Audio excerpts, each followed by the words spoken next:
Hi, so we need to make some edits to your upper and lower collar pattern pieces because they're just a little bit too big for your half scale jacket. So the alterations you're going to be doing are to correct that the pattern pieces are a bit too long and a bit too tall for our half scale jacket. So when I finished pad stitching, I discovered that when I was walking my collar around, that this came around and the collar, oops, bring this closer.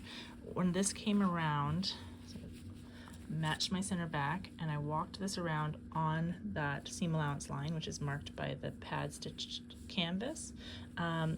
Originally, when I did this, it came way over so that when it was done, these two were in line, and that is not the way it should be.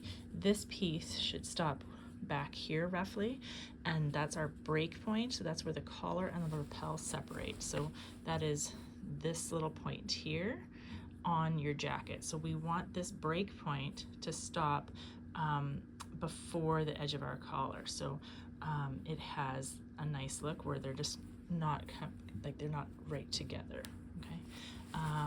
Okay, so what I did is I measured how much it was too much, and so on your lower collar, this is going to be reduced by about 11 millimeters on this edge straight down, and then this edge it's going to be reduced by about 4 millimeters. Okay, then I drew a straight line here, and I took my upper collar piece and just laid it on top of there, kind of lining up that point, and then getting close to blending this, and then I just took my pencil and I just drew my line. Okay, so that gives me my new collar curve.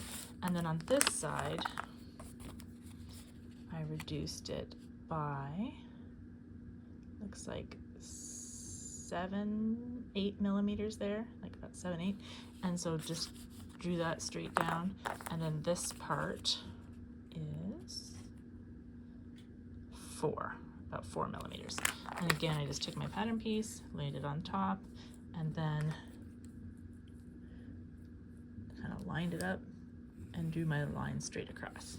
Okay, so that's how you're going to correct these before you cut them out, or even after you've cut them out, but hopefully before you've pad stitched. If you've already pad stitched it, you can lay this on top of your pad stitching. So I haven't trimmed this fabric, so I know that this is my my edge here. So I'm going to just place that on here and here, and then I could just mark. You'll cut this off, and then you'll just trace over your two, like it looks something like that, and you just trace it and then cut it off. But I've already cut mine down, so this one is now fitting into my newly adjusted space, so I know it's going to fit my collar. All right, so and you're going to do that on your upper collar too. So on this one, I've just marked what I'm cutting off. I haven't cut it off yet, and then I'll cut it off and remark everything else. Okay, so that is the correction that needs to be made to this pattern for your under collar and your upper collar before you can put it onto the jacket.